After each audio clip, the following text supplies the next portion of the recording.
यहाँ पर जो भी आपके पास इलेक्ट्रॉन के ऑर्बिट्स है, ये देखिए आप इसमें रोटेट कर रहे हैं और एंगुलर मोमेंटम इसके साथ है और ये इसके साथ है। हेलो दोस्तों, welcome to aspiring set and today I will discuss about the Bohr atomic model से रिलेटेड जो बचे हुए रिमेनिंग पार्ट्स हैं बोहर ऑर्बिट्स पर hydrogen atom and hydrogen like atoms के लिए डिस्कस करेंगे। ये बहुत ही इंपॉर्टेंट यूनिट्स है आपके सीयूटी के उस चैप्टर का जहाँ पर हाइड्रोजन एटम और स्पेक्ट्रम के बारे में डिस्कस किया गया। और ये पूरा सिलेबस ही जो आपका यूनिट नंबर 8 है, उस 8 का टाइटल ही दे रखा है वहाँ पर, हाइड्रोजन एटम्स एंड न्यूक्लियाई करके लिखा हुआ वहाँ पर। तो बेसिकली उस पार्ट्स में ये पार्ट मॉडर्न फिजिक्स का जो सेक्शन है उससे कोरिलेटेड हो रहा है। जैसे कि आपने डुअल नेचर ऑफ मैटर के बारे में डिस्कस किया, हाइड्रोजन एटम के बारे में डिस्कस किया वहाँ पर, और बहुत अच्छे तरीके से एक्सप्लेनेशन दी गई। आपको लेक्चर्स आप देखेंगे हमारे जो वेव ऑप्टिक्स के हैं, डुअल नेचर ऑफ मैटर्स के जो लेक्चर्स हैं, वहाँ पर आप देखोगे कि बहुत ही प्रिसाइजली चीज़ों को इस फॉर्म में थ्योरी और फार्मूले दी गए, जहाँ से न्यूमेरिकल्स भी छोटे छोटे निकाले गए और वही एग्जाम्पल्स में आपको देखने को मिलेंगे एग्जाम में भी और उस पॉइंट ऑफ व्यू से भी। तो ये लेक्चर जितने भी आपको देखने मिल रहे हैं एस्पायरिंग एसेस की तरफ से सीयूटी के जो लेक्चर्स गिवन हैं, वो बिल्कुल आपके पास जितना भी टाइम आप दोगे वो पूरा ही आपको फ़ायदा पहुंचाएगी।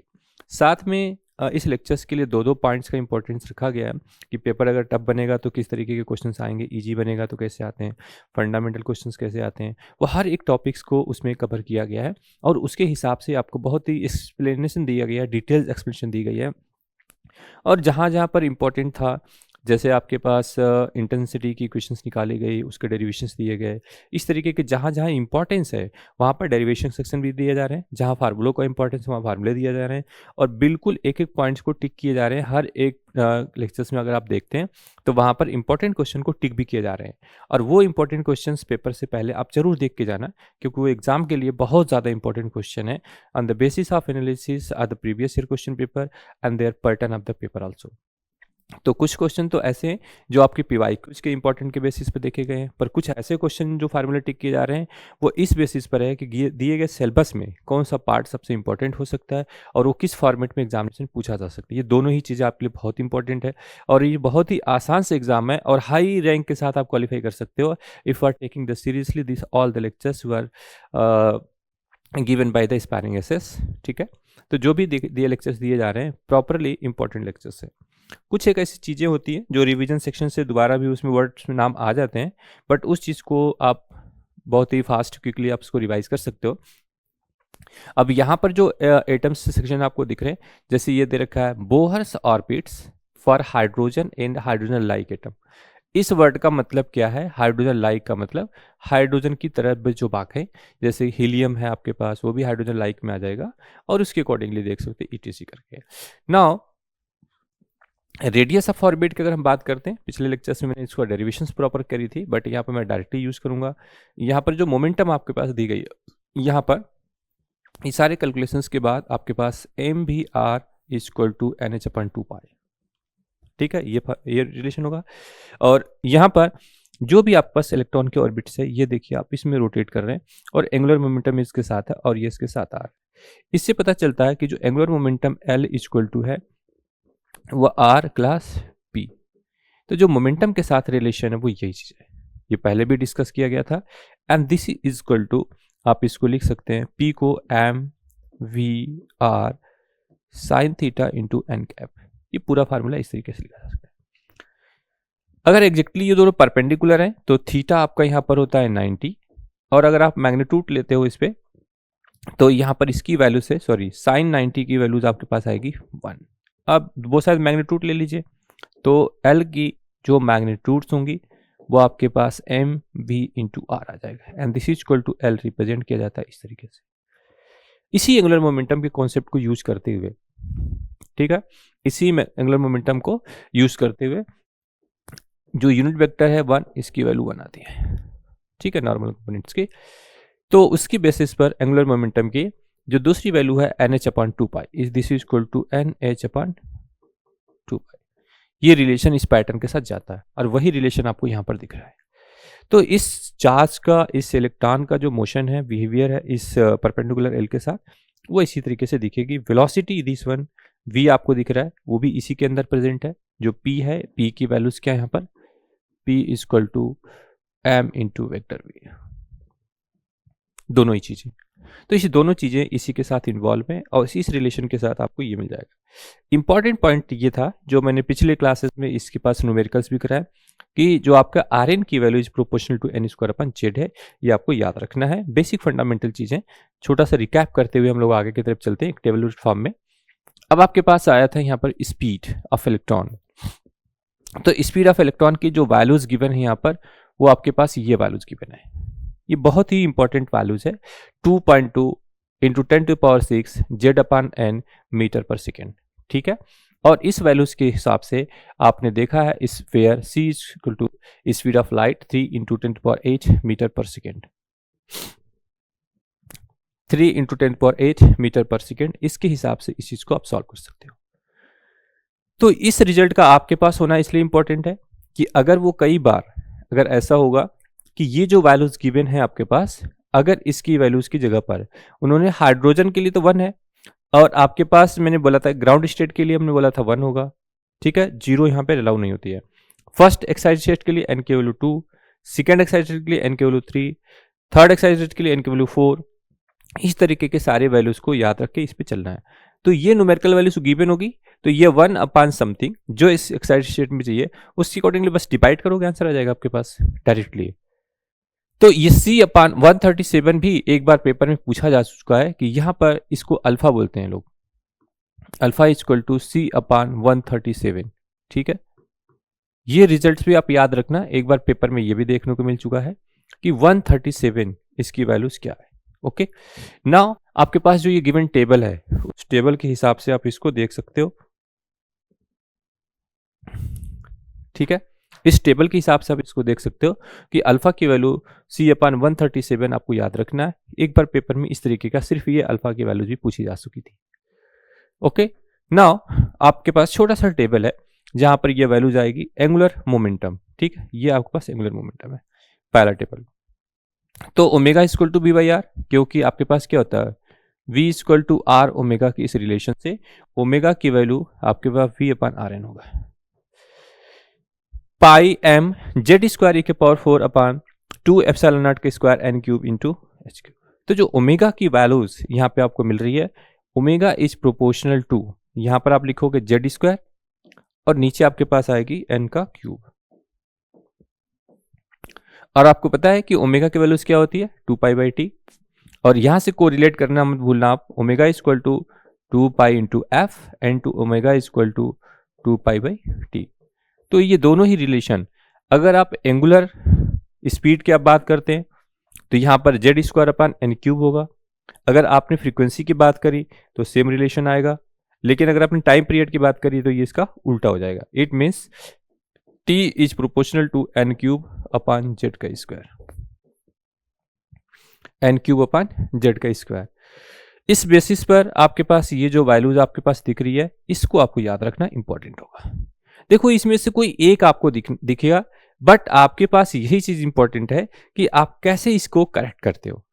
क्वेश्चन के अंदर कुछ अलग से एक्सप्लेनेशन नहीं आएगी, जो आना है वो मैंने आपको बता दी कि जो बचाना है ग्राउंड स्टेट पर n की वैल्यू 1, फर्स्ट के लिए 2, सेकेंड एक्साइटेड के लिए 3, ये एक नंबर +1 करके जाना है। एक छोटी सी मिस्टेक बच्चों से ये होती है, अदरवाइज प्रोपोर्शनलिटी इज कांस्टेंट आपको देखना है कि किस प्रोपोर्शनल के साथ ये n और z इसके कॉम्बिनेशन किस में। मास के साथ कॉम्बिनेशन बहुत रेयर देखने को मिलता है, बट आपके पास ये जो n दे रखा है और z दे रखा है, इसी का कोरिलेशन किसी न किसी एक के साथ आना है, और किसी स्टेट में आ सकता है या नॉर्मल स्टेट में आ सकता है। इतनी सी कॉम्बिनेशन में आपको एक क्वेश्चन बचाना है, वो बिल्कुल फिट है कि इसी क्वेश्चन आ जाएगा। ऐसे ही अगर आपने फ्रीक्वेंसी की बात करी है, फ्रीक्वेंसी के लिए बता दिया मैंने आपको, एक ही रिलेशन को याद रखना है, वहीं से आप इसको चेंज कर सकते हो। तो Z square upon n cube same आया है, टाइम पीरियड के लिए ये रिलेशन यहाँ पे चेंज हो रहा है। तो ये रिलेशन तीनों ही आपके लिए इंपॉर्टेंट है, इस तीनों को ही आप देख के चलना, ठीक है। और इसके अकॉर्डिंगली ही, इस टेबल के अकॉर्डिंग ही कोई ना कोई क्वेश्चन आपको पेपर में देखने को मिल जाता है। अब बात है एंगुलर मोमेंटम की बात। एंगुलर मोमेंटम में L, और L के साथ n का प्रोपोर्शनलिटी क्या है, डायरेक्टली n है। एक रिजल्ट ये याद रखना आपको, बहुत स्मूथ हैंड से प्रॉपर चल रहा हूं प्यार से, आप इसी तरीके से इसको तैयार करना। अब आती है बात करस्पॉन्डिंग करंट की। करंट के साथ जो रिलेशन गिवन है। अब इन जनरल अगर मैं बुक बात करता हूँ, जो 12th लेवल की बुक है, चाहे वो एनसीईआरटी हो, एससी वर्मा हो, एसएल अरोड़ा हो, इन सब में ये जो अप्लाइड सेक्शन है जो आया है, ये करंट है, एंगुलर मोमेंटम, इसके डायरेक्टली प्रोपोर्शनलिटी वाले इक्वेशन आपको ढूंढने में टाइम लगेंगे, यह समझने में टाइम लगेगा। और यहाँ आपको टेबल फॉर्म में मैंने दे रखा है, बस आपको देखना है और टिक करना, देखना और टिक करना। इसमें अलग से कोई बहुत ज़्यादा आपको रॉकेट साइंस यूज़ करने की जरूरत नहीं है, जस्ट आपको अपने मार्क्स बनाने हैं बस। तो करस्पॉन्डिंग करंट की अगर हम बात करते हैं, ये बहुत कम फेमस है, बट कभी भी अगर पेपर थोड़ा सा अगर अप्लाइड एडवांस सेक्शन की तरफ जाना होगा तो वो आपके जो नॉर्मल है, जो आप देख रहे हो, आर एन देख रहा आपने, ई एन देखा आपने, ठीक है, ओमेगा एन देखा आपने, वी एन देखा आपने, ये सब देख रहे हो आप, ये सब आप सारे वेरिएबल्स देख रहे हो। इसके साथ इससे आगे आ जाएंगे, इस टोटल एनर्जी में भी आपके पास काइनेटिक है, ई के है और ई पे है। इन सब के साथ जो कॉम्बिनेशन आप देख रहे हो एन एंड जेड का, ये बहुत फेमस कॉम्बिनेशन है इन सभी वेरिएबल्स के साथ जो आपको देखना है। तो थोड़ा सा अगर इनको इस पे एडवांस सेक्शन की तरफ जाना है, तब वो आएंगे करंट की तरफ और मैग्नेटिक मोमेंट की तरफ, मैग्नेटिक फील्ड की तरफ। ये आपके पास 3 अलग से हैं जो कि आने के चांसेस बहुत कम है, लेकिन अगर ये आया तो लोगों के सॉल्व होने के चांसेस भी बहुत कम है, क्योंकि इस तरीके के फॉर्म में, टेबलेट फॉर्म में आपके छोटी किताबों में, बाकी छोटी किताबों में गिवन नहीं है, जो कि कॉम्पिटिटिव का एक सेक्शन है। और वो सिंपल ही पूछ लेंगे कि आपके पास जो मैग्नेटिक मोमेंट है वो एन के साथ किस पावर पर डिपेंड करती है। सिंपल, जैसा आपने एल के साथ देखा, आपने एम के साथ देखे, दोनों ही सेम है। आपने कह सकते हो यहाँ पर कि जो प्रोपोर्शनलिटी है वो L N and M N is proportional to N, ये दोनों बात अपने पास रख सकते हो, सिंपल सी बात है। Angular momentum and magnetic moment, ये दोनों के साथ रिलेशन एन के साथ है, बिल्कुल बेसिक पार्ट है, इस चीज को आप याद रख सकते हो। जनरली क्या होता है कि जब आपके पास ये नहीं होता है, ये अगर आपके पास एग्जैक्टली इन्फॉर्मेशन नहीं होगी, ये टेबल नहीं होगा, तो आप कोशिश करते हो अटेम्प्ट लेने की, तो या तो आप उस तरीके से एन स्क्वायर की तरफ चले जाते हो या तो एन क्यूब की तरफ चले जाते हो। एन की तरफ जाने के चांसेस थोड़े कम बनते हैं। तो एग्जाम में है तो एक ही लाइन का, बस आपने अगर एक बार भी देखा है तो आपका टिक टिक जाएगा। और उनको इसमें से क्वेश्चन कुछ बदल के भी नहीं पूछना है, जस्ट पावर ऑफ जेड और इनके साथ ही देखना है। तो इन्होंने इस तरीके से देख लिया। सबसे स्पेशल और अलग जो प्रोपोर्शनलिटी दिखेगी आपको, वो दिखेगी मैग्नेटिक फील्ड की। मैग्नेटिक फील्ड के साथ जो प्रोपोर्शनलिटीज आपको दिख रही है, जेड का क्यूब अपॉन एन की power 5। I think in my memories Z cube के लिए एक ही रिलेशन आपके पास, वो किसका है, मैग्नेटिक फील्ड का, अपॉन एन की पावर 5, और वो इस रिलेशन से निकला है। यहां पर इसको कॉम्बिनेशन है mu 0 I upon 2 pi R N, और इस दोनों की वैल्यूज को यहां पुट करके इसको कॉम्बिनेशन को बनाया गया। और एकमात्र सिंगल ऐसा ये रिलेशन है जिसमें magnetic field is proportional to E to the power 7, B is proportional to E to the power 7। ठीक है, तो अभी तक के जितने भी आपके पास रिलेशन देखे थे प्रीवियस क्लासेस में, उसमें आप एड ऑन कर लेना ये 4 को, जिसमें आपका एंगुलर मोमेंटम, करंट है, मैग्नेटिक मोमेंट है, मैग्नेटिक फील्ड है। ये तीनों चारों को hydrogen atom and hydrogen like atoms के लिए जेड और एन के साथ, मींस एटॉमिक नंबर, और उसके साथ जो ऑर्डर है, ग्राउंड स्टेट, जो स्टेट्स हैं उसके ground, first, second, third state के हिसाब से किस पावर पे डिपेंड करता है ये चीज। अभी तक जो पेपर में सबसे ज्यादा बार पूछा गया है वो ये 2 ही हैं, एक वो है R N equal to R not into N square by Z, और एक है E N equal to minus का 13.6 Z square upon N square. सबसे ज्यादा बार पेपर में यही पूछा जा रहा है हाइड्रोजन हाइड्रोजन लाइक एटम्स के लिए, ये बार बार अलग अलग स्टेट के लिए यही पूछे जा रहे हैं अभी तक maximum. But it may B कि जैसे जैसे डिमांड बढ़ती जाएगी, क्वेश्चंस की रिक्वायरमेंट्स बढ़ती जाएगी, वो वेलोसिटी तक तो आ चुके हैं, यहाँ तक तो आ चुके हैं, इस रिलेशन तक तो आ चुके हैं वेलोसिटी के साथ। बट आना चाहे, अगर एडवांस में आना चाहते हैं, कुछ नया लेके आना चाहते हैं, कुछ नॉवेल्टी क्वेश्चंस के लिए, तो ये 2 पार्ट्स प्रिफरेंशियली फर्स्ट आने चाहिए, देन करंट और मैग्नेटिक फील्ड का ऑर्डर आएगा। ठीक है, बाकी डिपेंड्स योर लक कि आपके सेशन में कौन सा आपके पास आता है, उसके अकॉर्डिंग आप देख सकते हो। नाउ द अगला टर्म आपके पास है एनर्जी। पोटेंशियल एनर्जी आपके पास रिलेशन आ चुका है, K Z E square by R N, hydrogen and hydrogen like atoms के लिए है। काइनेटिक एनर्जी आपके पास ये टर्म आ चुकी है, वो आपके पास है half of the potential energy of this relation. आप इसको याद रखना, ये थोड़ा सा इंपॉर्टेंट सेक्शन है यहाँ पर। ठीक है। Now the total energy is nothing but this relation आपको याद रखना है, और यहाँ पर आर एन की वैल्यू आपके पास ऑलरेडी आ चुका है, और आर एन में अगर आप देखो तो R N is proportional to 1 mass के साथ है। बाकी चीजों पर आपका माइंड कंसंट्रेशन हो चुका है, आप केयर कर रखे हैं। आप एम के साथ भी मैं बात करता हूं तो आर एन की वैल्यू एम के साथ 1/m पर डिपेंड करती है। एंड सिमिलरली आप पास ये वैल्यूज आ चुकी है Z²/n² इन इलेक्ट्रॉन वोल्ट के टर्म में, ठीक है। और यहाँ पर एक आर की वैल्यूज जो कांस्टेंट है, रेडबर्ग कांस्टेंट आर की, वो ये वैल्यूज आपके पास आएंगी। कई बार रिलेशन में ऐसा देखने को मिला है पेपर में एटॉमिक के रिलेशन से 1.09 इंटू 10⁷ पर मीटर। ये चीज आपके पास रेडबर्ग कांस्टेंट की वैल्यूज है। इस वैल्यूज को भी याद रखना, क्योंकि कई बार ये पेपर में ना तो कैलकुलेशन समझ में आता है, ना तो ये याद रहते हैं, ना तो पेपर के टेबल में देते हैं। तो आप इतना से याद रखना 1.09 इंटू 10⁷ पर मीटर, ठीक है। ये याद रखने वाली वैल्यूज है जो सिंपल डेटा बेसिस हैं, इजी एग्जाम के क्वेश्चन वाले। अब बात आती है ionization energy and potential energy. यहां पर जो आपके पास आयनाइजेशन एनर्जी है वो क्या है, 13.6 Z²/n²। जिस एनर्जी को लेकर वो अपने ऑर्बिट में बना हुआ है, वही एनर्जी लेकर वो बाहर कैसे निकलेगा, उसके लिए आपके पास ये रिलेशन बहुत इंपॉर्टेंट है। 13.6 Z²/n² इलेक्ट्रॉन वोल्ट। तो बिल्कुल आपके पास एक बेहतरीन अच्छी इंटेंसिटी का कंटेंट डिलीवर कर रहे हैं, प्रॉपर एक कॉम्पिटेटिव एग्जाम के सेक्शन के पार्ट के हिसाब से दे रहे हैं, मॉडिफाइड और अपडेटेड रिजल्ट्स दे रहे हैं।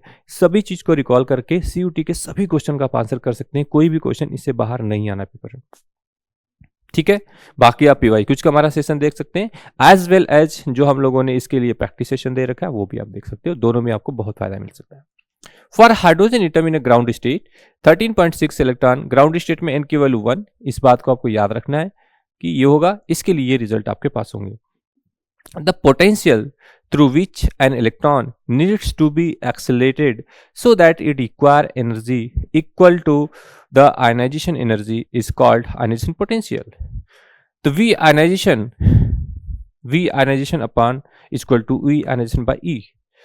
Now the fifth is excitation energy and the potential. When energy is given to an electron from the external source, it jumps to higher energy level. This phenomena is called the excitation. अब कोई भी particle कोई भी charge या electron से अपने इस level से, इस ग्राउंड स्टेट लेवल से, यहां से ये ग्राउंड है और ये आपके पास एक्साइटेड स्टेट है, और यहां से कोई इलेक्ट्रॉन यहां पे जाएगा तो ये क्या होगा, एक्साइटेड स्टेट में जाएगा, और इसी को बोलते हैं excitation. Okay, now the minimum energy required to excite an atom is called excitation energy of the particular excited state, and the corresponding potential energy is called the exciting potential. बहुत basic definition है 11th-12th की, इसी के हिसाब से आपको चलना है। Now the excitation is equal to final minus initial, and V excitation is equal to E excitation by E, ठीक है। V excitation is equal to excitation by E, ये एक छोटा सा रिलेशन है, इस चीज को आपको बस रिकॉल करते हुए चलना है, उसके अकॉर्डिंगली आपको देखना है। Now the very important thing is there, the binding energy of an system is defined as the energy released when its constituent are brought from infinity to from the system. It may also be defined as the energy needed to separate its constituents to large distance. If an electron and proton are initially at rest and brought from large distance to form a hydrogen atom, this is equal to 13.6 electron volt energy will be released. यही आपके पास एक ground state की energy का reason है। 13.6 the number is very important, ये number बहुत important है आपके पास, 13.6 electron volt. Okay, now the binding energy of the hydrogen atom is 13.6 electron volt. यहां पर आपके पास 13.6 इलेक्ट्रॉन वोल्ट आपकी एनर्जी की वजह है। तो हाइड्रोजन एटम के लिए जो बेसिक फार्मूला, जो रिलेशन आपको दिया गया, वो रिलेशन क्या थे कि आपके पास दो ट्रांजिशन है इस तरीके का, ये ट्रांजिशन है, यहां से एटम यहां पे जाएगा, तो वो जो एनर्जी रिलीज हो रही है इसके अकॉर्डिंगली वो 13.6 Z² होता है। किसके लिए? जब आप पहली बार ग्राउंड से एक्साइटेड स्टेट की तरफ जा रहे हो। This is a transition from one state to other. और इस स्टेट में एनर्जी एब्जॉर्ब भी होती है, एनर्जी रिलीज भी होती है। जैसा मैंने प्रीवियस क्लासेस में करी थी डिस्कशन कि जब आप किसी फोटॉन को ग्राउंड स्टेट में डालते हो तो जो एटम्स है वो इस एनर्जी को एब्जॉर्ब करता है और उस ग्राउंड स्टेट से एक्साइटेड स्टेट की तरफ चला जाता है। और जब एक्साइटेड स्टेट से कोई इलेक्ट्रॉन्स अपने ग्राउंड स्टेट की तरफ आता है, then emit the photons, H mu energy उसको रिलीज करता है उस सिस्टम के साथ।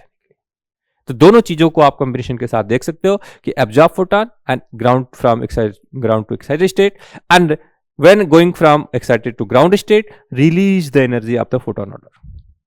In the case of hydrogen atom, it may be related to the 13.6 Z square upon n square electron volt। ये बहुत ही सिंपल कॉन्सेप्ट है, बहुत बेसिक रिलेशंस है और आपको बिल्कुल ठीक से याद रखना है इस चीज को, ठीक है। और इसके अकॉर्डिंगली जब हम इस चीज को डिस्कस करते हैं तो हमारे पास एक एनर्जी लेवल डायग्राम भी आएगा और उसी से पेपर में एक क्वेश्चन आपको जरूर मिलता है। अभी उसको हम डिटेल से डिस्कस करेंगे आपके लिए जहां जहां इंपॉर्टेंट है। द डायग्रामेटिक डिस्क्रिप्शन, ठीक है, ऑफ द, ठीक है, एनर्जी, ठीक है, description energy of the electron in the different orbits around the nucleus hydrogen called energy level diagram. तो यहां पर जो एनर्जी लेवल डायग्राम है, ठीक है, ऑफ हाइड्रोजन या हाइड्रोजन लाइक एटम्स के लिए वो प्रिंसिपल क्वांटम नंबर के अकॉर्डिंगली डिपेंड करेगी। आपने डैशेस दिखाया, यहां पर n की वैल्यू इन्फिनिटिव है, n की वैल्यू 4 है, n की वैल्यू 3 है, n की वैल्यू 2 है, n की वैल्यू 1 है। ये लाइंस है आपके पास 1 2 3 4 इन्फिनिटिव। तो इस तरीके से जा रहे हैं आप।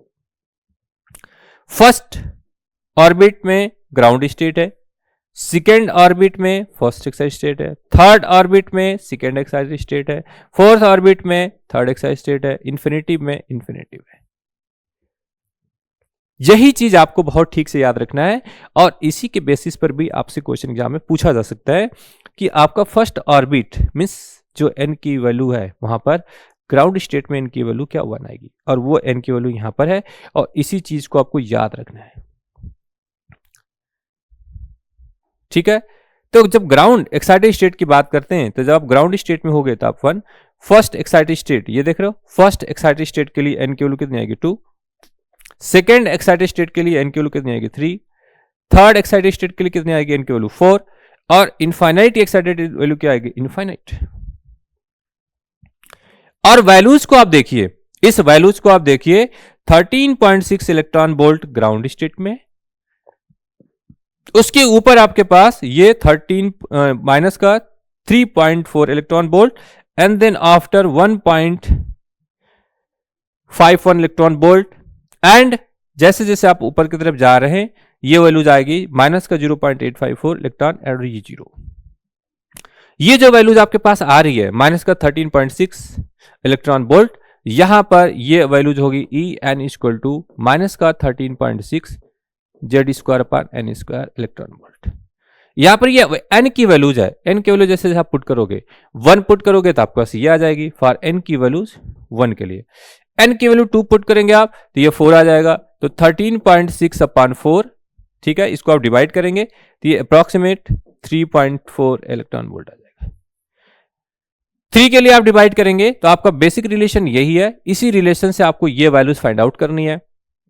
13.6 electron volt, 3.4 electron volt, 1.51 electron volt, 0.85 electron volt, 0 electron volt, ठीक है। तो ये डिफरेंट आपके पास एनर्जी लेवल यहां पर दिख जाते हैं।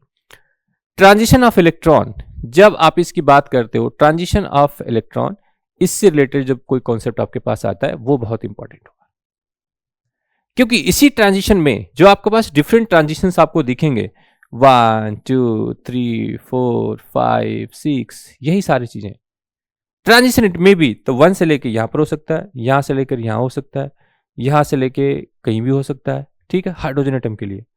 और इसी तरीके से अगर आपने दूसरा आइटम को चेंज करा है तो वो हो सकता है कि यहां से यहां चला जाए। ये n की वैल्यू आपके पास 1 है, ये 2 है, ये 3 है, ये 4 है, ये 5 है, ये 6 है, डैश डैश बहुत सारे हो सकते हैं। तो इस केस में हाइड्रोजन आपका पहले लेवल पर जिसकी भी सीरीज होगी वो यहां हो सकती है, यहां हो सकती है और डैश डैश इंफिनिटी तक जाती है। अगर मैं सिर्फ एक ही इसकी ट्रांजिशन की मैं बात करता हूं तो ये ट्रांजिशन आपकी इंफिनिटी तक जा सकती है। इसको आप इंफिनिटी पे जूम कर लो, इसके आगे इंफिनिटी तक। लेकिन अगर आपने लेवल चेंज किया तो it may be the possible कि sometimes it behave like that कि इससे भी चला जाए और ये इसके ऊपर भी चला जाए और ये एटम यहां भी चला जा सकता है। तो एक सीरीज आपकी यहां से शुरू हो रही है, एक सीरीज आपकी यहां से शुरू हो रही है, एक सीरीज यहां से, एक सीरीज यहां से, यहां से और डैश डैश करके जा रही है। ऐसे बहुत सारे आपको सीरीज ट्रांजिशंस मिलेंगे और यही चीज आपके पास ट्रांजिशन का बोहर एटॉमिक मॉडल के अकॉर्डिंगली एक्सप्लेन किया जा चुका था, ये रदरफोर्ड स्कैटरिंग में, और उससे पहले जितने भी आपके पास आए थे सोमरफील्ड मॉडल और ये सब, उस सब में इस ट्रांजिशन को एक्सप्लेन नहीं कर पाए थे, वहां पर फेल हो गया था। Now the change in energy very important, E2 minus का E1, इसके accordingly 13.6 Z square upon this relation, N1 का स्क्वायर माइनस 1 अपॉन N2 का square. Frequency of emitted radiation यहां पर जो दिया गया आपके पास, mu equal to delta E by H, ठीक है, E2 minus E1 upon H, R C Z square bracket में 1 अपॉन N1 का स्क्वायर माइनस 1 अपॉन N2 का स्क्वायर। ठीक है, नाउ द वेव नंबर या वेवलेंथ जो गिवन आपके पास है, वो wave number is the number of waves in unit length, यहां से आपको पास निकालना है mu equal to 1 by mu bar है। ठीक है, जहां वेव नंबर की बात आती है, वेव नंबर की, वो 1 अपॉन लेमडा होगा और इसी की यूनिट क्या होगी, लेंथ का इनवर्स होगा। ठीक है, लेंथ का इनवर्स होगा। So that 1 upon lambda equal to R Z square 1 upon N1 का स्क्वायर माइनस 1 अपॉन N2 का square, this is equal to 13.6 Z square upon H C and bracket में 1 upon N1 का square minus 1 upon N2 का square. ठीक है, 13.6 Z square upon N square की result को आप देखिए, आप यहां से एक वेवलेंथ के टर्म में निकालते हैं और इसी जो वेवलेंथ को अगर हाइड्रोजन एटम की हम बात करें तो आर एंड ब्रैकेट्स में 1 अपॉन N1 का स्क्वायर माइनस 1 अपॉन N2 का स्क्वायर, 1 से 2 को जाना है और जो भी रिलेशन दिखेगा आपको उसके साथ फाइंड आउट कर सकते हैं। तो आर के साथ, वेव नंबर के साथ ये रिलेशन बहुत बहुत ज्यादा इंपॉर्टेंट है। इसी बेसिस पर आपको पेपर में एटलीस्ट एक क्वेश्चन तो जरूर मिलेगा। और वो कैसा मिलता है अभी इस के बाद पता चलेगा आपको। Number of spectral line, if an electron jump from higher energy orbit to lower energy orbit, it emit a radiation which varies spectral line. If electron falls from orbit n1 to n2, then the number of spectral lines emitted is given by n is equal to n2 minus n1 plus 1, n2 minus n1 by 2. Now, if the electron falls from nth orbit to ground state, that is n2 is equal to n and n1 is equal to 1, then number of spectral lines transmitted is equal to lines emitted is equal to ne is equal to n minus 1 by 2. Fifth point, the recoiling of an atom is equal to, due to the transition of electron, photon is emitted and the atoms is recoiled. Recoil momentum of atom is equal to momentum of photon is equal to h upon lambda, और इसी h upon lambda से h को cancel करके और आपके पास ये relation आ जाएगा। तो रिक्वायर्ड वैल्यूज जो आपके पास यहाँ पर गिवन है 1 upon lambda is equal to h से कैंसिल हो जाएगा r z का स्क्वायर एंड ब्रैकेट में 1 upon n1 का स्क्वायर माइनस 1 upon n2 का स्क्वायर। ये मोस्ट इंपॉर्टेंट रिलेशन आपके पास आ गया। इसी बेसिस पर सारे जितने भी सीरीज मैंने आपको दिखाए, ये वाली जितनी सीरीज आपको दिखा रहा हूं, इसी तरीके की सारी सीरीज आपको एक्सप्लेन करनी होगी। इसमें आपके पास आएगा number hydrogen spectrum and spectral series. ये जो स्पेक्ट्रल सीरीज है ये इस पार्ट का सबसे मोस्ट इंपॉर्टेंट सेक्शन है। मोस्ट इंपॉर्टेंट सेक्शन है स्पेक्ट्रल सेक्शन का, और इसी के बेसिस पर एक क्वेश्चन आपको पेपर में जरूर मिलेगा, बिल्कुल श्योर क्वेश्चन इस टॉपिक का। ठीक से एक एक वर्ड को आप समझते हुए चलिए, फिर मैं आपको इसका बताता हूं क्वेश्चन कहां पर है। When hydrogen atom is excited, it return to its normal unexcited or ground state by emitting the energy it has absorbed earlier. This energy is given out by the atom in the form of radiation of different wavelength. As the electron jumps down from a higher to lower orbit, the transition from different orbit cause the different wavelength. These constituent spectral series. This constitutes to spectral series, which are characteristic of the atom emitting them. When absorbed through a spectroscope, these radiation are imaged as sharp and straight vertical lines of a straight color. Single colour की बात कर रहे हैं यहां पर। इसका मतलब हो गया सिंगल कलर मोनोक्रोमेटिक हो गई, और उसकी जो वेवलेंथ मिल रही है, जो ट्रांजिशन स्पेक्ट्रल लाइंस, वो कुछ इस तरीके से मिल रही है।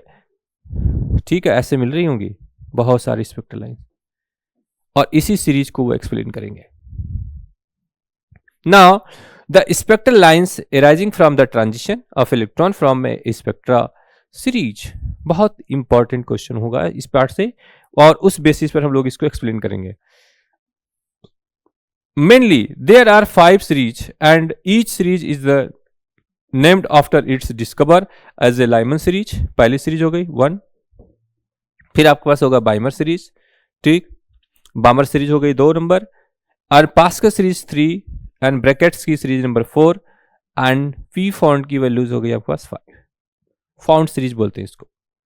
तो आपके पास मिल गई, एक हो गया लाइमन, ठीक है, बामर, फिर इसके बाद आपके पास पास्चन, ठीक है, ब्रैकेट एंड फीवर, ये सीरीज मिली। और यहां से जो n की वैल्यू आ रही है 1, 2, 3, 4 एंड 5, और यहीं से आपके पास जाएगी सीरीज n के बाद 2, ये 3 एंड 4 एंड 5 एंड 6। मतलब क्या हुआ, इसका जो पहला ट्रांजिशन सीरीज आपको मिलेगी बेटा, वो मिलेगी 1 से 2 पर, और 2 से 3 पर, एंड 3 से 4 पर, एंड 4 से 5 पर, और 5 to 6 पर। बिल्कुल काम की चीजें बात कर रहा हूं। ओवर एक्टिंग, हवाबाजी, हाथ फैलाना, वो करना, चिल्लाना, ये सबसे एग्जाम नहीं निकलता। सीधे सीधे कंटेंट की बात करो, क्वालिटी वर्क करो, कम टाइम में कवर करो, और सीधे से एग्जाम दो, अपने घर रिजल्ट लो, अपने घर जाओ। बिना मतलब फालतू में डांस देखना, म्यूजिक, ये वो 3-5 से बस कुछ नहीं होता। ठीक है, तो यहां पर आपको पास ये पूरी सीरीज मैंने एक साथ ही आपको दे दी बेटा। इस पूरी सीरीज का जो पहला यहां होगा, and go to the infinitive, फिर ये इन्फिनिटिव चला जाएगा, और ये इन्फिनिटिव तक जाएगा, ये भी इन्फिनिटिव जाएगा, ये भी इन्फिनिटिव जाएगा, और ये भी, और ये सब इन्फिनिटिव तक चले जाएंगे। स्टार्ट फ्रॉम 1 से 2, 2 से 3, 3 से 4, 4 से 5, 5 से 6, 6 से डैश डैश करके। मेन यही है, 5 मेन है। इसी 5 में से एक पेपर में आपको जरूर आएगा। n की वैल्यू आपको दे रखा है, ये आपका n1 होगा, ये आपका n2 होगा, ये n1 n2 की वैल्यू दे रखी है अलग अलग सीरीज के लिए, और एक साथ ही रेडी कर लो इसको, यहीं से क्वेश्चन सेट है पेपर में। और इसी से वो पूछा जाता है कि लाइमन सीरीज की पहले से दूसरी या पहले से इन्फिनिटी में कौन मैक्सिमा है और कौन मिनिमा है। तो with increasing of order this of values, जो n की वैल्यूज है 1 से 2, 1 से 3, 1 से 4, 1 से 5, ये ज्यादा होगा कि घटेगा। तो जब भी आप इसकी बात करते हो यहां पर इन्फिनिटी तक जाकर गया वेवलेंथ के लिए, तो उस केस में क्या होगा, जस्ट पहली वाली सीरीज मैक्सिमम है, या 1 से लेकर इन्फिनिटी वाली सीरीज मैक्सिमम है, उसमें से एक है मिनिमम और एक है मैक्सिमम। इसी दोनों की कंडीशन को अगर आप समझ गए तो पेपर में आपका क्वेश्चन बिल्कुल कंफर्म है। 2 चीजें आपको ध्यान रखनी है, मिनिमम वेवलेंथ किसके लिए आएगी और मैक्सिमम वेवलेंथ किसकी आएगी। उस गिवन सीरीज में स्टार्ट फ्रॉम 1 से लेकर इन्फिनिटी तक, 1 से बाद 2 के बाद, इस दोनों में से कौन सी मैक्सिमम है और एक मिनिमम। और ऐसे ही n की वैल्यूज पूछी जाती है फॉर डिफरेंट सीरीज के लिए। आपके पास लाइमन है, ये पहला लाइमन होगा, फिर आपके पास बामर है, पास्चन है, पी फ्रंट है, ठीक है, ब्रैकेन है, और पी फंड। इन सब की n की वैल्यूज और इन सब की मैक्सिमम और मिनिमम वेवलेंथ बिल्कुल कॉमन क्वेश्चन है एग्जाम में आने वाला, जो कि आप इसको अच्छे से देख सकते हैं। अगर मैं इस वेवलेंथ की अब बात करते हैं, the wavelength of the spectral line increases with increasing order of series, that is सबसे ज्यादा की वैल्यू जो यहाँ पे दिख रही है, सबसे ज्यादा इसकी दिख रही है, ठीक है, पी फंड की, फिर ब्रैकेट्स की, फिर इसके बाद पास्चन, बामर और Lyman series. Now the important section is the first line of the series is called the first member. For this line wavelength is maximum. Means जब आपके पास n1 की वैल्यू 1 और n2 की वैल्यू 2 आएगी तो इस केस में आपके पास लेमडा मैक्स मिलेगा. For the maximum wavelength, if then n1 is equal to n and n2 is equal to n plus 1. For maximum wavelength के लिए 1 से just 2, एक ही जस्ट के बाद वाले में मैक्सिमम मिल जाएगी. तो मिनिमम कौन सी मिलेगी? इसका मतलब होगा n1 goes to the 1 and n2 goes to the infinitive. This shows the n minimum for Lyman series. ऐसे बहुत सारे आपके पास सीरीज मिलेंगे, उन सब के हिसाब से आप देख सकते हो. Now the relation is there, L max is equal to n square n plus 1 का whole square upon 2n plus 1 into r. अगर मैं यहां पर n की वैल्यू 1 की पुट करता हूं तो 1 के लिए क्या आ जाएगा बेटा, यहां पर 1 का स्क्वायर इंटू 2 का स्क्वायर 4 अपान 2 प्लस 1, ये आ जाएगा 3 और साथ में r. तो ये आ गया आपके पास 4 अपान 3 इंटू r, ये आ गया. इस तरीके से कोरिलेट होके, कोरिलेशन होकर इसका रिजल्ट आपको याद रखना है और इसके हिसाब से सारे क्वेश्चन को सॉल्व करना है. फॉर द मिनिमम वेवलेंथ जो आपका n2 की वैल्यू है वो इन्फिनिटिव को चली जाएगी और n1 की वैल्यू n हो जाएगी, so that L minimum is equal to n square by r. तो दोनों की जो रेशियो की वैल्यूज आएगी for the first member and series limit can be calculated as L, ठीक है, L max equal to n plus 1 का square upon 2n plus 1 minimum के लिए. तो इस दोनों के लिए अगर मैंने n की वैल्यू 1 की बात करी है तो आपके पास lambda max upon lambda mean की वैल्यू कैसी दिखेगी, आप यहां से रख सकते हो. n प्लस 1 मतलब 2 का स्क्वायर 4 और नीचे का स्क्वायर 4/3, ये रेशियो आ जाएगी. ऐसे ही अगर हम मैक्सिमम और मिनिमम की लिमिट की बात करते हैं, ये तो लाइमन सीरीज के लिए हो गया. और ऐसे ही अगर हम लोगों ने बामर की बात करी, ऐसे ही हम लोगों ने पी फंड की बात करी, ऐसे हम लोगों ने बी ब्रैकेट की बात करी, तो किसी के लिए भी आप बात करोगे तो आपके पास ये रिलेशन जो आ रही है वैल्यूज वो इस टेबल के साथ आ जाएगी. सबसे ज्यादा इंपॉर्टेंट जो पॉइंट आपको यहां पे याद रखना है, ये चीज जो पेपर में बार बार आती है, मैक्सिमा और मिनिमा की कंडीशन. तो मैक्सिमा के लिए nn प्लस 1 जो मैंने आपको बोला, जस्ट लाइमन सीरीज की अगर हम बात करते हैं लाइमन की, तो 1 से 2 मैक्सिमा होगी और 1 से इन्फिनिटिव मिनिमा होगी. अगर दोनों में रेशियो चाहिए तो L max upon L mean equal to यहां पे निकाल सकते हो n प्लस 1 का स्क्वायर अपन 2n प्लस 1. और ये n की वैल्यू क्या, पहली वाली सीरीज n की वैल्यू दिस और n2 की वैल्यू इन्फिनिटिव. तो यहां पर क्या होगा, सिर्फ आपको n1 मिलना चाहिए, बाकी की चीज को आप निगलेक्ट कर सकते हो. क्योंकि 1 अपान n2 1 अपान इन्फिनिटिव की वैल्यू क्या आएगी, 0 तो जाएगी ये चीज, तो इसलिए 0 वाली खत्म हो जाएगी. और 1 upon lambda is equal to r and bracket में 1 अपान n1 का स्क्वायर माइनस 1 अपान n2 का स्क्वायर, ये रिलेशन तो है आपके पास. और इसी अकॉर्डिंगली आपके पास 1 upon lambda is equal to r and bracket में 1 अपान n का स्क्वायर माइनस 1 अपान इन्फिनिटिव का स्क्वायर, तो ये टर्म तो 0 हो गया. तो आपके पास बचा क्या, 1 अपान लेमडा और ये इन्फिनिटिव पे गया हो तो ये मिनिमम के लिए आएगी, minimum is equal to r and bracket में 1 अपान n का स्क्वायर, ये तो आएगा रिलेशन. और इसी से आप मिनिमा और मैक्सिमा दोनों को निकाल सकते हैं और मैक्सिमा और मिनिमा को कंबाइन करके इसके साथ पुट कर सकते हैं. बिल्कुल खेला हुआ क्वेश्चन है बेटा ये ऐसा क्वेश्चन है इस पीपीटी का जो पेपर में 100% श्योर है कि मिलेगा. और आपको मैक्सिमम लिमिट जो आपको मैक्सिमम वेवलेंथ है, मिनिमम वेवलेंथ है, किसी एक सीरीज के लिए आपको निकालना है, करना ही करना आपके पास है. ये मैक्सिमम और मिनिमम के साथ जो रिलेशन है या ये जो कंडीशन है या ये सीरीज है, कुछ ना कुछ आपको पेपर में इस टेबल से जरूर मिलेगा. बिल्कुल 100% आपको पेपर में मिलेगा. तो आपको बिल्कुल ठीक से इस चीज को रिकॉल करके अच्छे से समझ के चलना है, किस तरीके से सॉल्व करना है, किस तरीके से रिलेशन निकालनी है, बहुत इंपॉर्टेंट है. तो पूरी सीरीज का ही सोल्यूशन आपको इसके हिसाब से देखना है कि कैसे इसको आप कर सकते हो. और डिफरेंट जो सीरीज आपको मिलेगी उसके हिसाब से आप इसको, बस एक छोटा सा आपको एक इंडिकेशन दिखा सकता हूं मैं कि आपके जो ट्रांजिशंस हैं डिफरेंट, ये आपने अगर ग्राउंड स्टेट रखी है, एक थोड़ा सा एक्साइटेड स्टेट रखी है, स्पेसिंग इसकी इंक्रीजिंग वेवलेंथ के साथ डिक्रीज करती चली जाती है।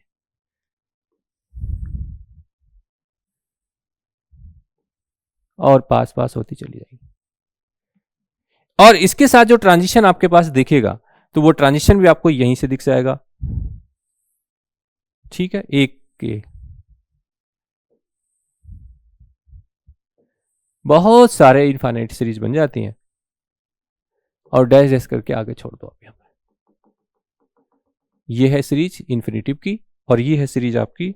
यहां पर आपके पास मिलेगा n1 की वैल्यू 1, n1 की वैल्यू 2, n की वैल्यू 3 और n की वैल्यू 4, n की वैल्यू 5, 6, 7 एंड डैश इन्फिनिटिव। तो ऐसे बहुत सारे मिल सकते हैं। तो ये पहले ही जब पहला आपके पास ये सेशन मिल रहा है ये n की वैल्यू 1 के लिए, इसी तरीके से आपको दूसरा सेशन भी यहां से मिल सकता है, यहां से स्टार्ट हो सकता है, वो यहां पे चला जाएगा। ठीक है, वो यहां से यहां पे जा सकता है और इसके बाद यहां जा सकता है, यहां पे जा सकता है, यहां पे जा सकता है। ठीक है, और यहां पे इन्फिनिटिव चला जाएगा। तो यहां पर एक आपको सीरीज मिल जाएगी n की वैल्यू 2 के लिए, यहां पर n की वैल्यू 1 के लिए। तो यही तो आपका लाइमन है। ठीक है, तो इसलिए आपके पास जितने भी रिलेशन होंगे इसके बाद का अगर कोई रिलेशन और भी होगा तो यहां से शुरू होगा और बहुत सारे सीरीज आपको मिल जाएंगे 1, 2, 3, 4 एंड डैश डैश। तो इसी तरीके से आपको 5 इंपॉर्टेंट सीरीज यहां से देखने को मिल सकती हैं हाइड्रोजन एटम के लिए। Hydrogen atom transition level. ठीक है, और यहां से आपको मिल गया है लाइमन, ठीक है, बामर, ब्रैकेन।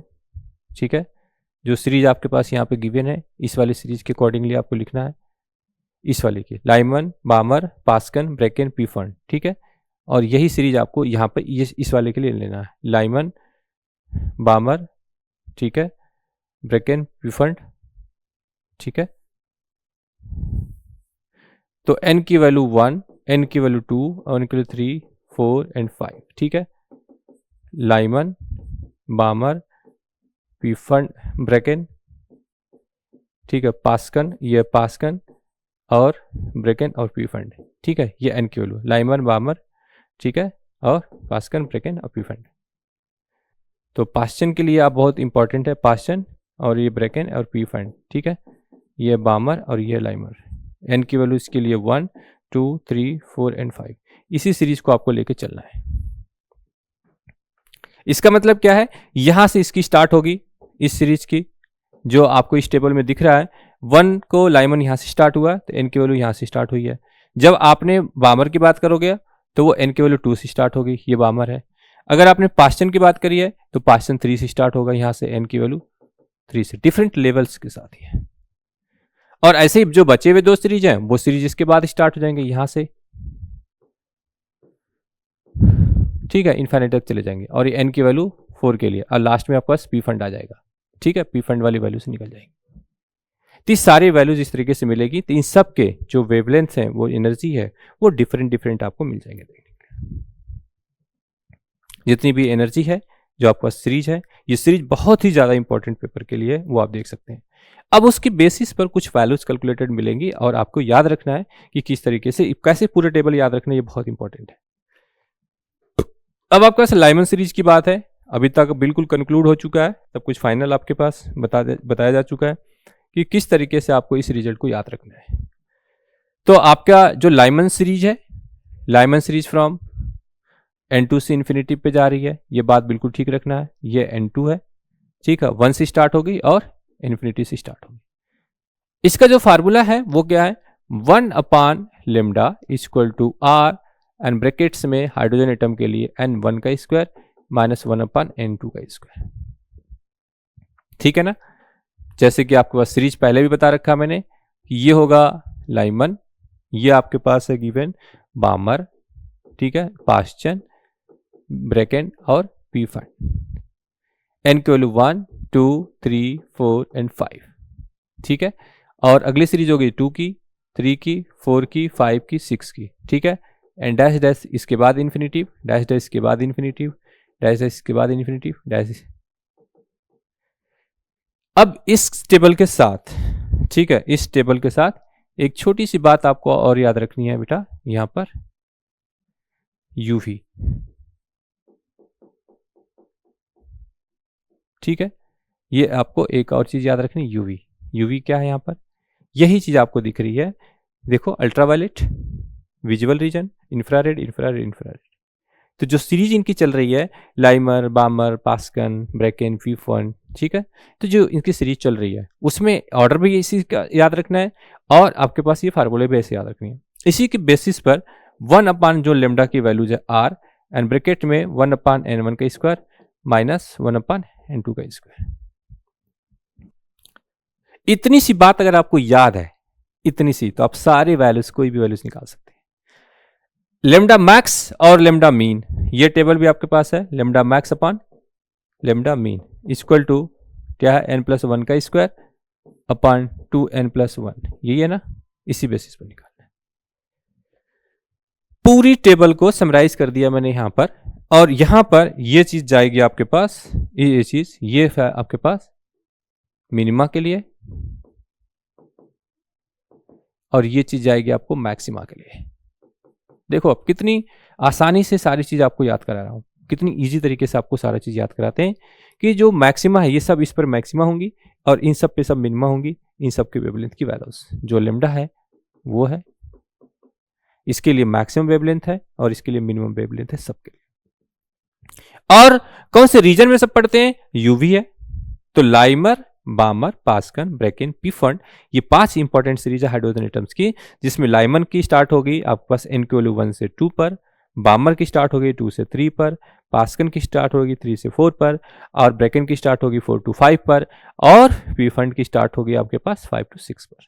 ये पांचों ही जो सीरीज की विन है इस सीक्वेंस के लिए ये मैक्सिमा शो करेंगी, और जो 1 से इन्फिनिटिव जाएगा मिनिमा, 2 से इन्फिनिटिव जाएगा मिनिमा, 3 से इन्फिनिटिव जाएगा इनमा, 4 से इन्फिनिटिव जाएगा तो मिनिमा, 5 से 6 जाएगा तो मिनिमा। और इन सब के जो रीजन है बिल्कुल जैसे लाइमर, बामर, पास्कन, पास्चन, ब्रेकेन और पीफंड दे रखा है, वैसे आप यूवी याद रखो। युवराज सिंह वाला जो क्रिकेट मैच खेलता है यूवी, वो भी तो यूवी है, वहीं से याद रख लो। तो यू जो आपके पास अल्ट्रावायलेट है, विजुअल रीजन है, इंफ्रारेड रीजन है, 3 डिफरेंट रीजन्स में ये लाई करते हैं एग्जिस्टेंस। तो ये सारे रीजन्स आपको दिखते हैं और बहुत इंपॉर्टेंट सेक्शन है। उसके बेसिस पर आप एन की वैल्यू पुट करके मैक्सिमम और मिनिमम के बाद रिलेशन के दोनों निकाल सकते हो। और मैक्सिमम वेवलेंथ की जो वैल्यूज आपके पास आ रही है वो चीज भी आपके लिए बहुत इंपॉर्टेंट है। वहां भी आपने देखा यहां पर कि मैक्सिमम वैल्यूज के लिए ये वाली वैल्यूज, ये वाली इंपॉर्टेंट है आपके पास। ये मैक्स के लिए lambda is an square, n+1 का square upon 2n+1 into r. और मिनिमा के लिए सिंपली जो आपका पहला वैल्यूज है उसी का स्क्वायर करके, मिनिमा के लिए फर्स्ट का स्क्वायर करके 1/r कर दो। तो ये दो फार्मूले भी वहां पर आप ये यूज कर सकते हैं। दोनों ही फार्मूले बहुत इंपॉर्टेंट है आपके पास, n स्क्वायर, n+1 का स्क्वायर और 2n+1, ठीक है। तो यहां पर आपके पास जो लेमडा मैक्स है वो n स्क्वायर, n+1 का स्क्वायर अपॉन 2n+1 और इंटू आर। और लेमडा मीन की जो अलग से वैल्यूज है वो n² r है। ये बस इतनी सी फार्मूले आपके पास है, तो आप किसी भी क्वेश्चन को हाइड्रोजन एटम के सॉल्व कर सकते हैं, बट आपको ये सीरीज याद रहना चाहिए। ये सीरीज आपको याद रहना चाहिए। पूरी चीज आप इस टेबल की सारे कैलकुलेशन इसी टेबल से आप कर सकते हैं और सब कुछ याद भी रख सकते हैं। सबसे इंपॉर्टेंट चीज ये है कि आप सब कुछ अच्छे से इसका याद भी रख सकते हैं, इसलिए ये चीज बहुत इंपॉर्टेंट है आपके लिए मॉडर्न फिजिक्स के सेक्शन से। तो लाइमर, बामर, पास्चन, ब्रेकेन और पीफंड, ठीक है, ये सीरीज है आपके पास जो आपको इस टेबल में दिख सकती है। लाइमर, बामर, पास्चन, ब्रेकेन, पीफंड आपके पास दे रखी है। n के लिए 1 से n2 दे रखा है। ये रिजल्ट, ये रिजल्ट, ये रिजल्ट, और इसी के अकॉर्डिंगली आपके पास ये वैल्यूज दे रखी है। आपको जो भी कैलकुलेशन चेक करना आप यहां से चेक कर सकते हैं। लेमडा मैक्स की वैल्यूज इसके लिए क्या आएगा, 4/3, देखा आपने अभी अभी। अगर मैं इसके लिए करता हूं, दूसरे वाले पार्ट्स के लिए देखते हैं एक बार, ठीक है। दूसरे वाले पार्ट्स के लिए, इस सेक्शन के लिए देखते हैं, इस वैल्यू को चेक किया जाता पहले।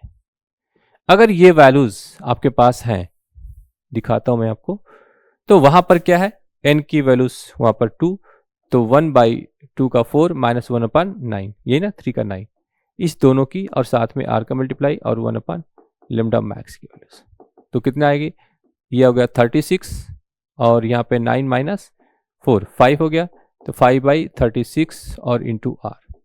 और जैसे हम लोगों ने 1/λ मैक्स को लैम्डा मैक्स करा, तो लैम्डा मैक्स की वैल्यू क्या आएगी, 36/5 इंटू r, 36/5/r आगे रिजल्ट। और यहीं से अगर मैं इसी के लिए लैम्डा मिनिमम की बात करता हूं, तो ये आएगा n²/r, ठीक है, और ये n1 की वैल्यू है, n की वैल्यू इसके लिए 2 है, तो इसकी जगह पर क्या आएगा 4/r। अब मैं इस दोनों को, ये जो 5/r दिस वन है और ये 30, तो हम देखते हैं L max upon lambda mean equal to 36/5 into r upon 4/r, ठीक है, तो r से r कैंसिल, 9 चौको 36, ये 9/5, तो 9/5 भी आपका दिख रहा है। और किस रीजन में, विजुअल रीजन में। सभी कैलकुलेशंस आपके पास क्लियरली दिख रहे हैं, आप लैम्डा मैक्स देख सकते हो, आप उसका मीन देख सकते हो, दोनों का रेशियो देख सकते हो, उसका रीजन देख सकते हो। और इस कंडीशन में जो आपके पास ये वैल्यूज दे रखी है 3 और 4 की, ये वैल्यूज 2, ये मैक्सिमा के लिए होगी, ठीक है, और ये वाली वैल्यूज सिर्फ ये वाले मिनिमम के लिए होगी। और मिनिमम वेवलेंथ किसके लिए होगी, इससे इन्फिनिटी तक, सॉरी इससे इन्फिनिटी तक मिनिमम शो करेगी, और ये n की वैल्यू 2, ये आपके पास मिनिमम की होगी, ये नहीं होगी, ये होगी मिनिमम के लिए। तो इस तरीके के आप इन सारे इक्वेशन को चेक कर सकते हैं उसी फार्मूले से, और इनको भी चेक कर सकते हैं इसी सेम फार्मूले से, और इसको भी आप चेक कर सकते हैं सेम फार्मूले से, सारे रिजल्ट्स। और इसी में से कोई एक नंबर आपको एमसीक्यूज में मिलता है, और इन जनरल देखा जाए तो ये रिलेशन मिलता है। लैम्डा मैक्स की वैल्यूज पूछी जा चुकी है, लैम्डा मीन की अलग से पूछी जा चुकी है, दोनों का रेशियो अलग से पूछा जा चुका है, ये तीनों ही अलग अलग पूछे जा चुके हैं। और सबसे ज्यादा लैम्डा मैक्स की वैल्यू पूछी जा चुकी है, ये वाली, और इसके साथ ये रेशियो भी पूछी जा सकती है, रीजन भी पूछा जा सकता है। तो ये टेबल, ये जो टेबल आपके पास है, ये one of the most important table for your exams. आपका पेपर सीयूटी का बिना इस टेबल के बनेगा ही नहीं, और क्वेश्चन की गारंटी है, बिल्कुल मैं लिख के दे सकता हूं कि इस टेबल से क्वेश्चन पेपर में आएंगे। और ये इस टेबल से, ये वाले टेबल को याद रखना, लाइमर, बामर, पास्चन, ब्रेकेन, पीफर्ड, एन की वैल्यू 1 2 3 4 5, एंड फर्स्ट एक्साइटेड जो पहला ऑर्डर, फर्स्ट वन के फर्स्ट ट्रांजिशन बोल सकते हो, पहला ट्रांजिशन का लेवल, वो 2 3 4 5 6, ये मैक्सिमम वेवलेंथ के लिए यूज करना है, और ये इन्फिनिटिव के मिनिमम के लिए यूज करना है। और 1/इन्फिनिटिव की वैल्यू 0 हो जाती है, इसलिए ये वाले टर्म को निग्लेक्ट करके सिर्फ मिनिमम के लिए ऊपर वाले टर्म को यूज करना है, n²/r। अब इस क्वेश्चन को किसी तरीके से भी रीजनिंग बना के पूछा जा सकता है, अलग अलग ट्रेंड में पूछा जा सकता है, रीजनिंग के पार्ट में पूछा जा सकता है। तो जैसे आपसे क्वेश्चन पूछा जाएगा उस तरीके से आपको इसका आंसर करना है, और ये बिल्कुल आपके सारे कैलकुलेशंस, सारे न्यूमेरिकल्स, सारे टेबल्स, सब कुछ यहाँ पर प्रेजेंट है। एन की वैल्यूज यहीं से स्टार्ट होता है, आपसे पूछेंगे कि मैच द फॉलोइंग, ये सब सीक्वेंस दे दिया जाएगा, ए बी सी डी ये होगी, 1 2 3 4 5 ये होगा। अब इसी को ये रिवर्ट कर देंगे या मिक्स कर देंगे, अब कहेंगे आप इसको सीक्वेंस के साथ मैच करो। दूसरा क्वेश्चन हो सकता है कि ये सीरीज दे रखी हो, इसमें से पूछेगा ये वैल्यूज को एक मैक्सिमम के देख के कि किस वाले सीरीज की है, जो लैम्डा मैक्सिमम है इसमें से किस सीरीज की है वो आपको बताना पड़ सकता है, या मिनिमम सीरीज किस चीज के लिए है, या ऐसा पूछ सकते हैं कि लाइमर सीरीज या ये बामर सीरीज का दे रखा है, वो पूछ सकते हैं कि इसकी एल मैक्स की वैल्यू कितनी होगी, ये अलग से पूछा जा चुका है, और मिनिमम की वैल्यूज कितनी हो सकती है, या lambda max upon lambda mean की वैल्यूज कितनी होगी। ये तीनों में से कोई एक क्वेश्चन पूछा जा सकता है। एंड लास्ट वन आपसे ऐसा पूछा जा सकता है कि कोई भी एक सीरीज, जैसे पास्सन सीरीज है, वो किस में लाई करती है, अल्ट्रावायलेट में, विजुअल रीजन में, इंफ्रारेड में, या अल्ट्रावायलेट विजुअल दोनों में, या इन तीनों में। ठीक है, बिल्कुल ओपन क्वेश्चन है, ये क्वेश्चन नहीं बदलते, क्वेश्चन ही यही होता है इनका, बस आपको सही करना है। ट्रिक मैंने बता दिया, लॉजिक्स आपको बता दी, कैसे ट्रिक से याद रखना है वो बता दिया, सारी वैल्यूज आपको अलग अलग दे दी, इन सबको याद रखना है, और इसी से इस क्वेश्चन को आपको ठीक करके आना है। बिल्कुल इजी, और बिल्कुल वन टाइम रिवीजन के बाद एग्जाम देके आ जाना, यहां से क्वेश्चन बिल्कुल 100% पेपर में आपको मिल जाएगा। हम चलते हैं अगले टेबल की तरफ। यहां पर लिखता है हम लोग क्वांटम नंबर। ठीक है, यहां पर हमारे पास है क्वांटम नंबर।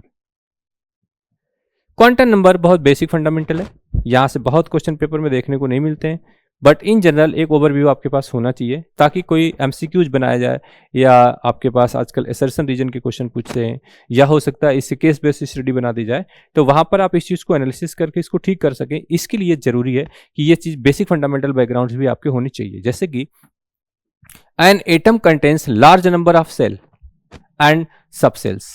ठीक है, ये बात बिल्कुल ठीक है, हो सकता है सेशन में इस तरह के स्टेटमेंट दे। These are distinguish from one another one the basis of their size, shape and orientation, direction in the space. The parameters are expressed in terms of different numbers are called quantum number. Quantum numbers may be defined as a set of four numbers with the help of which we can get the complete information about all the electrons in an atom. ठीक है, it tells us the address of the electron, that is location, energy and types of orbital occupied and orientation of that orbital. ठीक है, and the principal quantum number n, this quantum number determines the main energy level or cell in which the electron is present. The average distance of the electron from the nucleus and the energy of the election depend on it. ठीक है, energy of electron होना चाहिए, electron depend on it. E is proportional to 1/n², basic चीज है, और E is directly proportional to n²। दो चीजें आ गई। तो प्रिंसिपल क्वांटम नंबर इस तरीके से n² के साथ और इसके साथ इस।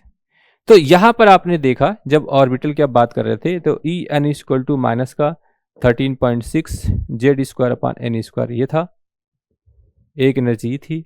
और एक टर्म आपके पास देख सकते हैं यहां पर एनर्जी की वैल्यूज ये होती है En equal to n² h² π²/2ml², दो एनर्जी होती है।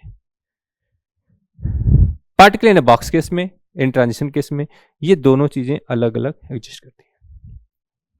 तो प्रिंसिपल क्वांटम नंबर की बात करी, average distance of the electron from the nucleus and the energy of the electron depend on it. तो न्यूक्लियस की एनर्जी ये वाले En की वैल्यू है n² के साथ, और जो आपके पास हाइड्रोजन एटम की एनर्जी अभी अभी आपने सीखा इसको कि 13.6 Z²/n² के साथ में है। Now the principal quantum number takes whole number values, that is n equal to 1 2 3 4 5 6 infinity तक। n की वैल्यू 0 दोनों के लिए अलाउ नहीं है, इसके लिए भी नहीं, इसके लिए भी n 0 अलाउ नहीं है in this case, so that we can define this term in the n equal to 1 to n equal to infinity. Now second part is the orbital quantum number, जिसको इन जनरली आप L से represent करते हो। ठीक है, principal quantum number को आपने n से रिप्रेजेंट करना है, इसको आपको L से रिप्रेजेंट करना है। Now this represents the number of subcells present in the main cell. These subsidiary orbit within a cell will be denoted as 1 2 3 4 5 -S P D F. This tells the shape of the subcell. ठीक है, the orbital angular momentum of the electron is given by L equal to, ठीक है, L equal to root में LL plus 1 h/2π for particular value of n. For a given value of n, the possible value of L are L equal to 0 1 2 3 up to the n-1. तो जो L की value आपके पास given है यहां पर, यहां से रिजल्ट आपने पहले भी देख रखी होगी, ये S P D F and S dash, ये जो ऑर्बिटल्स होते हैं, इसके लिए n की जो वैल्यूज आपके पास आती है 1 2 3 4 एंड डैश डैश। ठीक है, एंड L की वैल्यू क्या आएगी 0 1 2 3 and dash dash, means n-1, ये n तक है और ये n-1 होगा। बहुत फंडामेंटल ट्रिकी शॉर्ट नोट यही होता है कि आपके पास प्रिंसिपल क्वांटम नंबर n की वैल्यू 1 2 3 4 डैश डैश है, तो L की वैल्यू 0 1 2 3 4 है, ये ऑर्बिटल है और ये प्रिंसिपल क्वांटम नंबर है। दोनों एक साथ के सेटअप में आप देखो, SPDF इसका ऑर्बिटल है, उसके अकॉर्डिंगली देख सकते हो। तो यहां पर जो L की वैल्यू है रूट में LL + 1 h/2 पाई, इस चीज को आपको याद रखना है और इसी टर्म में इस चीज को फाइनल करना है। Now the magnetic quantum number an electron due to its orbital momentum around the nucleus generated an electric field. This electric field is expected to produce a magnetic field. Under the influence of external magnetic field, the electron of subshell can orient themselves in a certain preferred region of a space around the nucleus called orbital. ठीक है, then orbital. The magnetic quantum number determine the number of preferred orientation of the electrons. Means अगर आपके पास L की values 2 है तो जो ml की values आएगी वह -2, -1, 0, +1 एंड +2 आ जाएगी, +2 आ जाएगी। ठीक है, तो ml की वैल्यू -2, -1, 0, +1, +2, ये इस तरीके के जो नंबर ऑफ ओरिएंटेशंस पॉसिबल है वो आप लिख सकते हो। बहुत बेसिक चीजें, फंडामेंटल चीजें आपको दे रहा हूं, ये बहुत ज्यादा इंपॉर्टेंट है आपके पेपर के पॉइंट ऑफ व्यू से। इसी तरीके से अगर आपके पास the angular momentum quantum number ml can be assume all the integer value between the -1 से +1 के बीच में, जो मैंने आपको एग्जांपल के बेसिस पे दिखाया वही सेम चीज आपको यहाँ पर ट्रीट करना है, इंक्लूडिंग 0। दस m can be -1, 0 and +1। Set 1 आ गया फॉर l की वैल्यू 1 के लिए, फॉर l की वैल्यू 1 के लिए। Okay, the total value of ml associated with a particular value of l is given by 2l + 1। बहुत सही है, जो टोटल नंबर ऑफ वैल्यूज आपके पास आ रही गिवन बाय 2l + 1 है, इस 2l + 1 के साथ इसको रीड कर सकते हो। जैसे कि अगर आपके पास l की वैल्यू, ठीक है, जो total number of value of associated with particular value of l, तो जो ml की वैल्यू आपके पास आ रही है वो 2l + 1 के साथ आ रही है। अगर आपने l की वैल्यू 0 रखी है, फॉर l की वैल्यू 0 के लिए, तो ये आ जाएगी 1। ठीक है, फिर ये वैल्यूज आपकी आ जाएगी 1। ठीक है, ये वैल्यू आ जाएगी आपकी 1। और ऐसे अगर आपने ml की वैल्यू 1 रखी है तो 2 + 1 3 आ जाएगी, तो ये आ जाएगा l की वैल्यू 1 के लिए। इट मीन्स जो ml की वैल्यू आ रही है वो -1, 0 और +1, ये नंबर ऑफ ओरिएंटेशन मिल रहे हैं।